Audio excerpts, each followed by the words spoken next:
নমস্কার বন্ধুরা, travel nest YouTube চ্যানেলে আপনাদের সবাইকে স্বাগত। এর আগের ব্লগে আমরা দেখেছি মৌসুমী দ্বীপের সোনারতরী রিসোর্টের বিভিন্ন রকম ভিডিও এবং ওখানের আতিথেয়তা।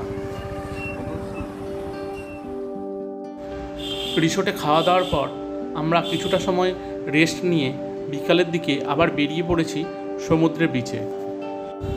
এখন আপনারা যে বিচটি দেখছেন, যেখানে আমরা বাইক নিয়ে ঘুরছি, এই বিচটাতেই কিন্তু আগের ভিডিওতে দেখিয়েছি এখানে কতটা পরিমাণ জল ছিল। আসলে জোয়ারের সময় এই বিচটা পুরোটাই ঢাকা পড়ে যায় সমুদ্রের জলে এবং ভাটার সময় তার চড় পড়ে যায়। আমরা এখন চলেছি আমাদের রিসোর্ট থেকে প্রায় 4.5 কিলোমিটার দূরে আরও যে রিসোর্টগুলি আছে, যেগুলি সাধারণত মৌসুমী দ্বীপে আসলে যেখানে মানুষজন থাকেন সেই রিসোর্টের কাছে।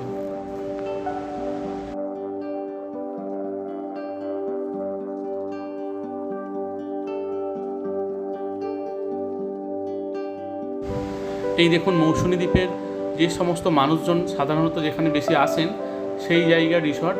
এখানে প্রায় 30-40টা রিসর্ট আছে। পরপর আপনারা চাইলে এখানেও থাকতে পারেন, কিন্তু এই জায়গাটা একটু কনজাস্টেড এবং এখানে মানুষজনের ভিড় অনেকটাই বেশি।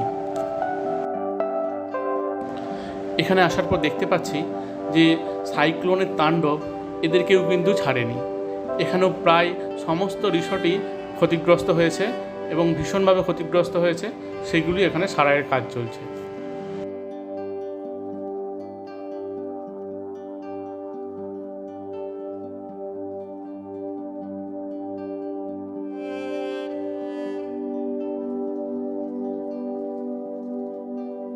এখানে সাধারণ মানুষের সাথে কথা বলে শুনলাম এই যে জায়গাগুলো দেখতে পাচ্ছেন, এইগুলোতেও অনেক কিন্তু আরও রিসর্ট ছিল যেগুলো সমুদ্রের গ্রাসে প্রায় চলে গিয়েছে।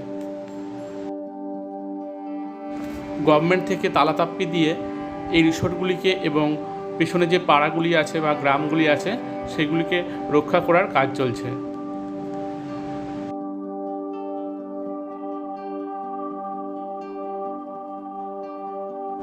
এই দেখুন, এই একটি রিসর্ট।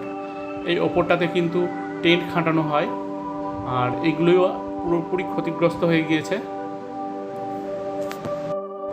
এখন বর্ষার সিজন, তাই ওনারা আর কয়েকদিন পরে বর্ষাটা কেটে গেলে এগুলিকে আবার সুন্দরভাবে সাজিয়ে তুলবেন, যে সিজন আসছে শীতের সময় তার জন্য।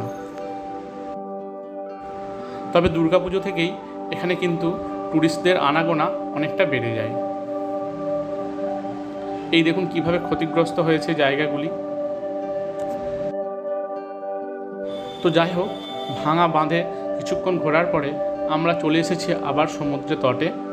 এইখান থেকে আমরা এখন ফিরে যাব আমাদের রিসোর্টের দিকটায়। পড়ন্ত বিকেলে সূর্যের সোনালি রং সম্পূর্ণ সমুদ্রটাকে সোনালি করে তুলেছে এবং এক অপরূপ সৌন্দর্য, যেটা আমাদের মনোমুগ্ধকর করছে, সেটিকে তুলে ধরেছে।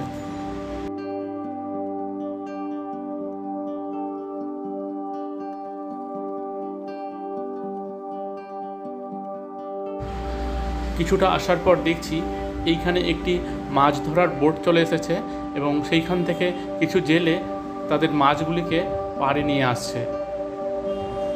দেখুন কত অপরূপ সৌন্দর্য এই জায়গাটির, এবং একদম প্রাকৃতিকভাবে বানানো এই সুন্দর পরিবেশ আপনাকে কিন্তু একবার না একবার মৌসুমী দ্বীপে আকর্ষণ করবেই। আমরা ওই জেলেদের পিছন পিছন যাচ্ছি মাছ দেখার উদ্দেশ্যে। এই দেখুন মাছগুলিকে এখানে ঢেলে দিয়েছে এবং কত রকমের কত প্রজাতির মাছ এবং সামুদ্রিক জীবজন্তু এখানে আছে, সেইগুলিকেই পরিবারের সমস্ত সদস্য ছোট বড় সবাই মিলে কিন্তু এই মাছগুলিকে যাতে বাজারীকৃত করা যায় সেই জন্য আলাদা আলাদা করে বেছে নিচ্ছে।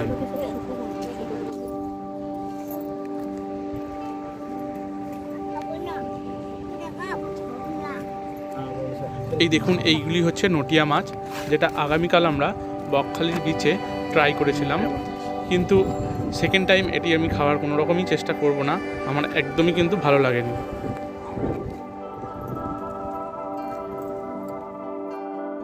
দেখতে দেখতে পশ্চিম আকাশে সূর্যি মামা তার সম্পূর্ণ সৌন্দর্যটাকে আমাদেরকে উপহার দিয়ে নিজে সমুদ্রের কোলে ঢলে পড়ছেন।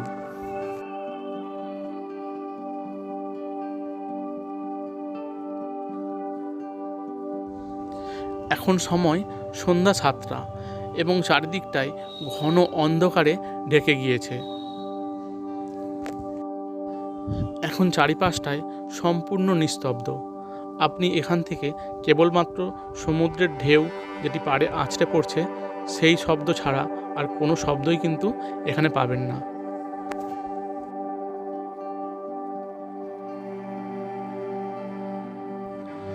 দেখুন, সোনার তরীর রাতের সুন্দর অপরূপ আলোকসজ্জায় রিসর্টটিকে সম্পূর্ণরূপে একটি মায়াবী পরিবেশ তৈরি করেছে।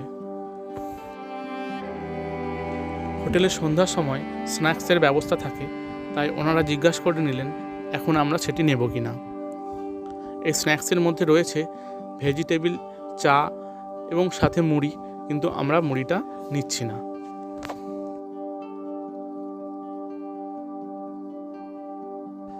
এখন রাত্রি 10টা এবং আমরা চলে এসেছি ডিনার করতে। ডিনারে আছে চিকেন, ভাত, এছাড়াও আরও কিছু সবজি।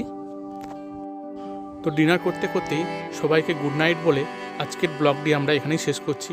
দেখা হচ্ছে পরের দিনের সকালের ব্লগ। ততক্ষণ পর্যন্ত সবাইকে টাটা।